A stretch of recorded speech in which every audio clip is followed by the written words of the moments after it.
I'm Peanut Tillman, and this is my uncle, Roman Harper, and this is the NFL Players Second Acts podcast. I know I look younger, and I'm actually older. He's actually younger, but he looks older.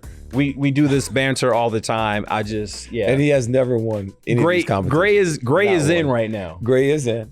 And it's distinguished. If you're older, gray is in if you're older. Look. You know what we should do? We should just ask all of our listeners and viewers to make sure you tell a friend to tell a friend to tell a friend to make sure you continue to check us out. Give us a like, a review, and a follow anywhere you listen to your podcast, whether it's Apple Podcasts or iHeartRadio Podcasts. Please look out for us. Give us a review. Click like. Tell a friend. Yeah. Listen to what Pino's saying, except for the old part. And speaking of friends, this next guest, she's an amazing woman. She's actually the first female we've had on this podcast. She has tremendous value in the league. She's one of the senior vice presidents, one of the only women that hold that title. She's the godmother to all players that have played, that are retired, that are Hall of Famers. She's the one who's responsible for this podcast. Y'all, please check out our good friend, Tracy Perlman.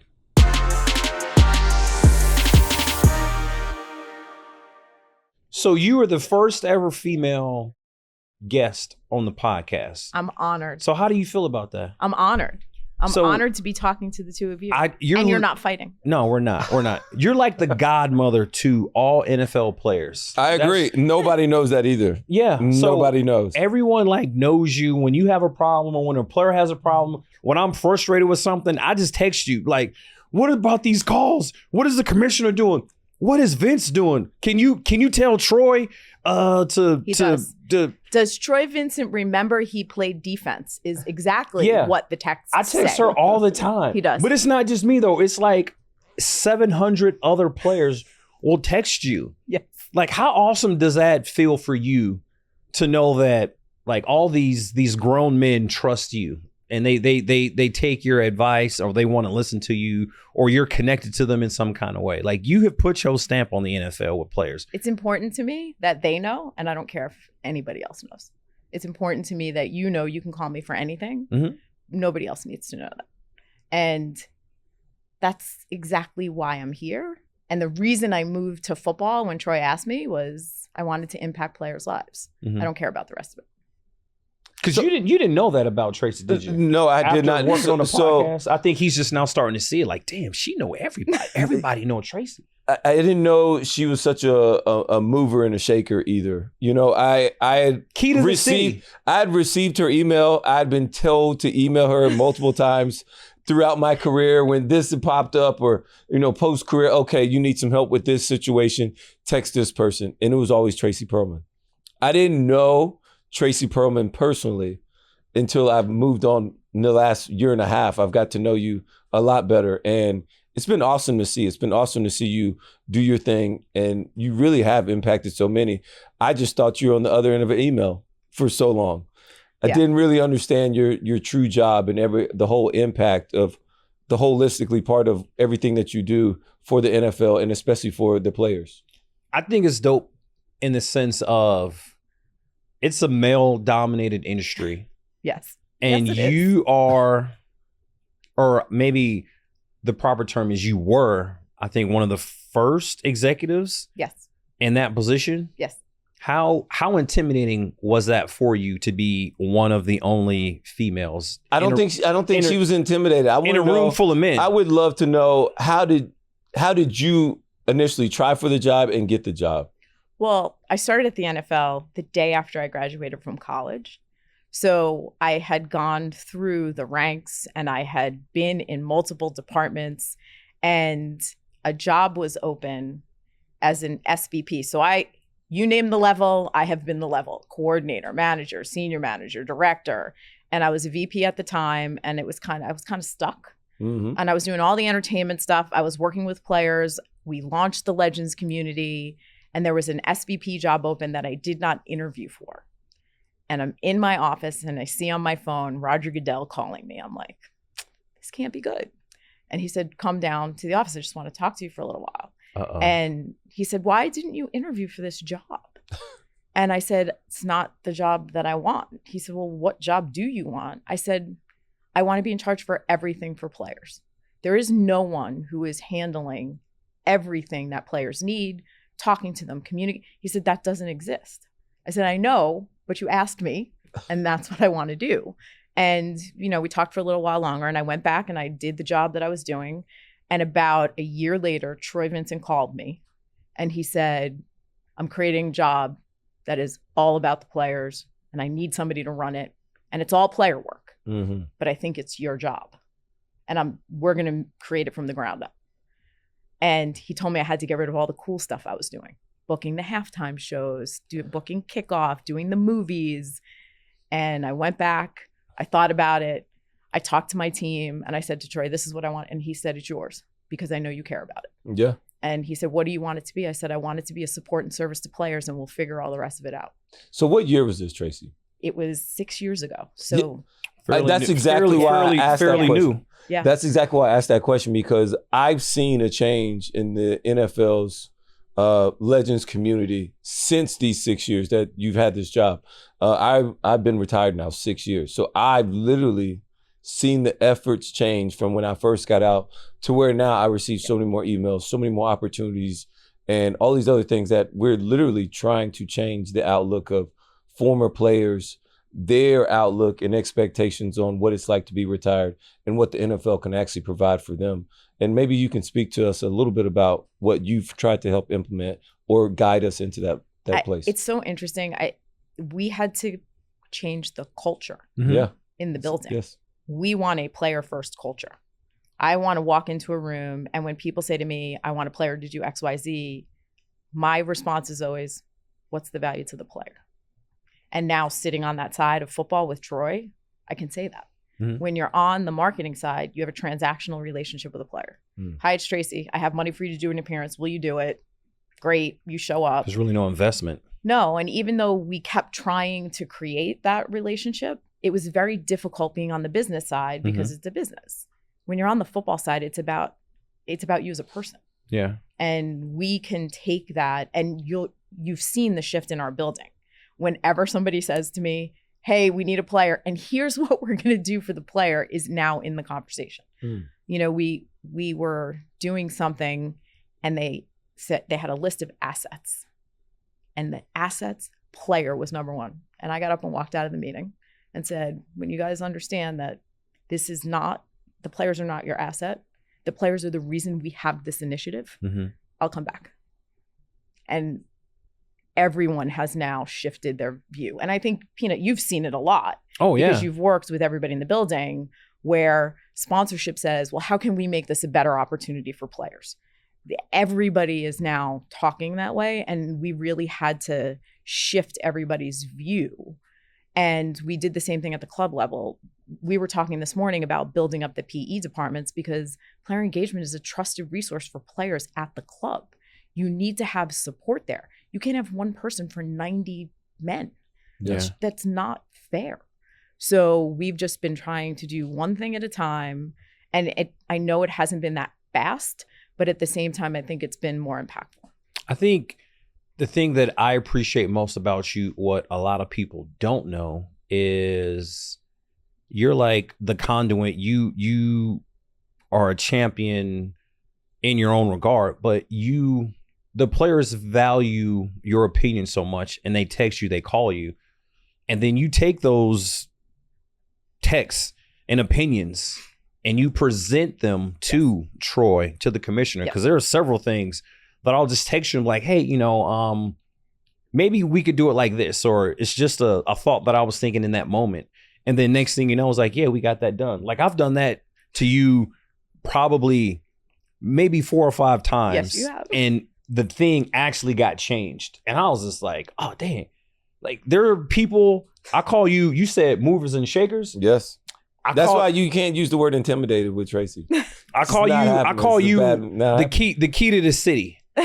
There's a key to the city at every job that I've had, whether at every level, whether it's the team, whether it's like the league office or whatever. I think everyone thinks the commissioner does run it. I don't think so. I think there's a person like you, and they're actually running it. You're the key to the city. Like wives, Heather, she run the house. Like it's sure. We the face, but there's always a key to the city, someone behind the scenes, like running everything. I truly think that person is you and your staff, everyone on your staff. Like I love hanging out with y'all, and I don't do nothing with anybody else. I just hang out with the staff.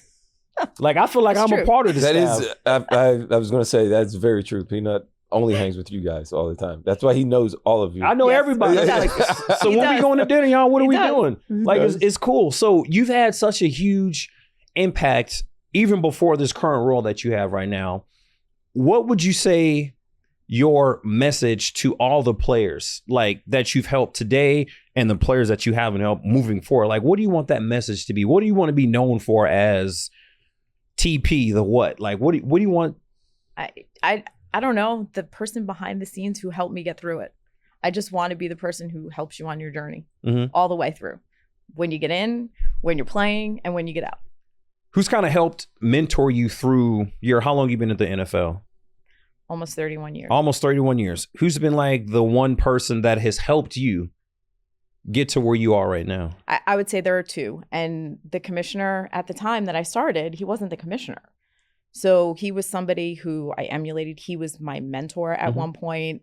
And at that time, like, I didn't know he was going to be the commissioner. And I just like that he makes people accountable. You know, when we launched the Legends community, nobody wanted to go in the room to ask him for the money because we needed money. And I went in and I pitched the whole thing and I asked him for it. And he said to me, "You're accountable for this. It better work." And then he smiled and said, "You should ask me for more money." And, but it made me feel like he was proud. He understood what I was asking for and he challenged me. And I said, you know what? I'm going to make it work. And when I come back in next year, I'm going to ask for double the money. So I feel like he's always been a champion for what we do. And players don't know he is a champion for players. And whenever we talk about it, if I have a player in the office, he's like, "Oh, Trace, bring him down." He wants to have that interpersonal relationship with the guys. And the other one is Troy. If I didn't move over to Troy, I may not have stayed because I felt like I hit a ceiling. Yeah. And I feel like they both kind of pushed me along the way. And every day, Troy's like, "Well, what else are we going to do?" So it's still challenging. I've been with Troy for 6 years and we just keep moving forward, which I don't know a ton of people who are in a job for so long who say they have moved forward the whole time. So Tracy, two quick little compliments for you. Number one, Peanut always brags about how all you do is just get things done. And that's probably one of the greatest things that you've been able to do in you guys' relationship is that he can mention something or people say things to you and you just somehow or another, it just starts to happen. And you told me a story the other day when we actually got to go into the room. I don't even know what you guys call it. It's not a conference room. It's way bigger than that. Yeah. It's like a theater. The general session room. Yeah, It's the general session room where all these owners meetings happen, which thousands of people inside this room, this auditorium room. And I got to go in there and I was just observing it all because this is my first trip here and just really witnessing it because players don't get to see all this. No. Where everything really starts ground level with all the rules, the expectations, everything. And so, and you said, what was one of the best experiences? You said bringing players here. Yes. You led off with players, talking about Brandon Marshall coming up here and speaking to the players about the Cause My Cleats. Yes. And how it all started here. Yes. And I didn't know that. And could you maybe just share a little bit of that story with our listeners? Because I think it's a great story. And not only that, about Brandon Marshall, what everything he went through, who was a former guest on this show, but then also, it will also kind of give us an insight of what your power and impact has been as well. So Cause My Cleats was actually created because of a fine that Brandon Marshall got. So Brandon was wearing lime green cleats during games and he kept getting fined. And he came into the office to see us. And in a room full of people who are not used to being told anything, like he literally said, "I am sick of you telling me what I care about. And I want to be able to show people this is what I care about. Mental health is important to me. Why can't we do something where players have the platform?" And he wanted to do eye blacking, gloves, and we ended up with the cleats. Yeah. It took us 18 months to get the cleats thing done. Compromise. And when we were going to host this meeting, Cause My Cleats had been the most successful program we ever launched with players. 1,300 players participated in the first year. And they were like, we got to get somebody in here to talk about it. And they wanted me to do it. And I was like, we need Brandon Marshall to talk about it. He started this. He needs to tell the story. And he talked about, number one, how he almost got thrown out of the game. Yeah. How the commissioner essentially saved his life by threatening him because he was very difficult. And he had gotten in a lot of trouble. And he just shifted and everything changed. And he captured this audience. It was unbelievable. He talked for about 8 minutes. And no one spoke. No one moved in their chair. And for owners, head coaches, and GMs to hear a player perspective on something that could have gone in a very bad direction, it changed the way that they viewed our initiatives. It came from a player, back to your point. Yeah. I take your suggestions because I never put on a uniform. Right. I can talk to you about everything there is to talk to you about with the NFL. I can talk to you about rules, compliance, policy, benefits, insurance, but I don't know what it was like to be in the locker room. I don't know what it was like when you hear you're being fined because you're wearing a uniform the wrong way. Right. So whenever you call me, I take what you say to heart because I can do something for you and be your voice when you can't. Yeah, I think that's dope. It's another thing that Tracy said that's beautiful because I talked to some of the Panthers or Carolina representatives for the Legends community, and all they do is talk about how great you are. And hey, look, it's been some knockdown, drag out, some meetings with a little bit of emotions. Hasn't always been sunshines and rainbows. Nope. But we're moving in the right direction. And one thing you said, Tracy, that was beautiful that I had never thought about was like, look, we call it the NFL Legends community because you all are legends. If you are even on a roster, it doesn't matter for how long. You're a legend in some community because the odds of you making it are so small. And most of us don't think about that because we've been this process, we've been wrapped up where we got to be the best. And if we don't have this Hall of Fame, we don't have this type of career, or we always feel like we fall short, and that's not true. And we need to be told sometimes from people that we don't know or people that care about us that, hey, you do matter, you are a legend. It doesn't matter what you think your NFL career was, you are a legend to somebody, and especially to us. So thank you for that as well. So communication is it's big, right? In this business. And what you kind of alluded to was when Brandon went in that room and he was talking to these executives or this room full of non-players. Yes. They weren't used to being told what to do, or they just weren't they weren't used to being spoken to in that manner. Let's just say that with the positions that they hold. Do you think that communication has gotten better at that level of senior leadership at the league office? Yes. And I say that because now they always say to me, Tracy, can we get 10 players on the phone? So for Pro Bowl, we interviewed 16 players when we changed the Pro Bowl. And we had Zooms where we said to players, what do you want this to be? Do you want to play a tackle game? No. Do you want to play a flag game? Well, what would it be? How can I play? And we got the feedback. Dodgeball is a Pro Bowl skill because Joe Thomas told us he wanted to play dodgeball. So I think that now they see when we talk about social justice, Trace, I need 10 players. When we do rules changes, Troy says, I need 4 offensive linemen in this meeting. So when with the catch, no catch, there were a ton of wide receivers. Still confusing. So confusing. But imagine 10 years ago, 20 years ago, we would not have asked a player an opinion. And they'll we ask players for opinions on everything, and we get some feedback. Yeah. Like some of the feedback is rough, but we need it. We don't know. We're in the middle of the prospect feedback for Combine. You and I were talking about this yesterday. Like we need to know the things that just are uncomfortable and are not right. Right. And sometimes the NFL probably never thinks about this because when you play or when you're in that position as a player, you do come away or walk away with a different understanding or feeling than most. We talked about the Combine. Seek to understand so you can be understood. It's beautiful. Another beautiful quote by my man, Charles Peanut Tillman. He's always blessing us with more. Yeah. Reading is knowledge, baby. I love it. So Tracy, I don't want to continue to hold you. I know this was win in the moment. This is beautiful. Impromptu. I love this. So what will be at the end of your dash when it's all said and done, when you leave the NFL? In another 30 years. Yeah. What will be at the end of your dash? I would love to know. I don't know. Maybe I'll ask players to figure it out for me. I don't know. I really don't know. But especially because if you asked me 6 years ago, if this is what I would be doing, I never thought the NFL would let me do this. So I don't know. I'll leave it open. Are you going to continue to push for more? You will continue to push for more? Yes. Continue to...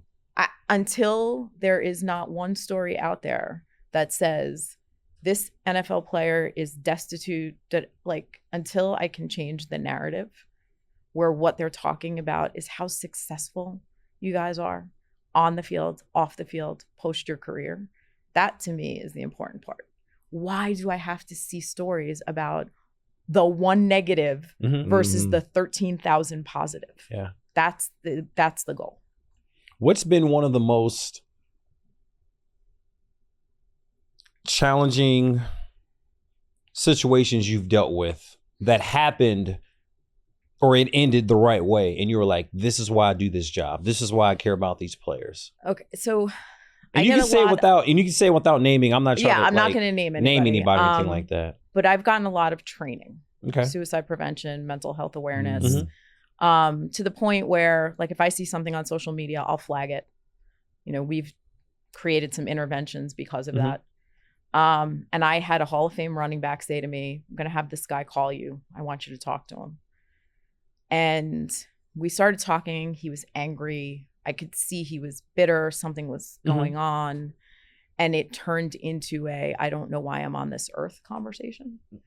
And I called Inyaka, who's the clinician, while I was on the phone with this player.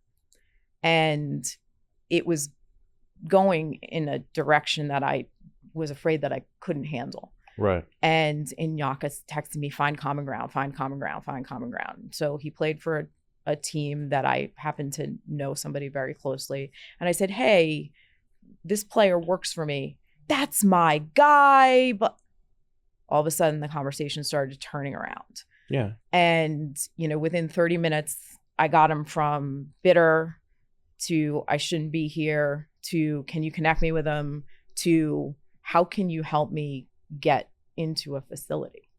And I literally for 35 minutes, I walked out of the office and I was like, I don't even know what just happened. And this Hall of Fame running back called me. He's like, you just saved that man's life. And that's got to be a great feeling. But at the same time, I was like, this is such a responsibility. And, you know, we are now, the whole staff is getting trained. Every club is getting trained because if I didn't know what to do, it could have ended really poorly. But that's why I do this. That's a big responsibility. That is. But we see it. And then when when the players don't get that help, we see the end result and we're all so saddened. And then we just, you know, send a couple tweets and we're like, oh, this, and we know it's that. And we make this excuse because it's not the first time we've seen it. And now I love that you're trying to get in front of it. We want to train more people to get help and get in front of it. We got to listen. We got to be willing to listen and be ready to be involved when we can. I think one thing the league has done a really good job of is to push the narrative. It's okay not to be okay. Yes. Like within the last couple of years, I've seen that narrative pushed out and it's been, it's been cool to see. Yeah. And, you know, the 24 legends who work in the legends community get trained in mental health every single time we get together. And it blows my mind that so many players talk to John Randle because he was so damn scary on the field. I watch film of him playing. He talked all the time. He's dope. Like, I love John Randle. And then he'll be like, Trace, this guy is going to call you. And all these guys confide in him. And he now has the training to be able to pass them on to the right people. So again, the peer-to-peer, like you guys are on the ground. You guys hear it. We just want all of you to know. Just send people to us. We'll figure it out. Yeah. Okay. Well, TP, hey, appreciate you being the first and only woman on the podcast. Like, that's dope. That's dope. Thank you. There's Trendsetter. There's nobody better to have on here to represent for the ladies like you are. There's nobody else. Thank you. Appreciate you. Appreciate you, Tracy. And you guys didn't argue at all. It was awesome.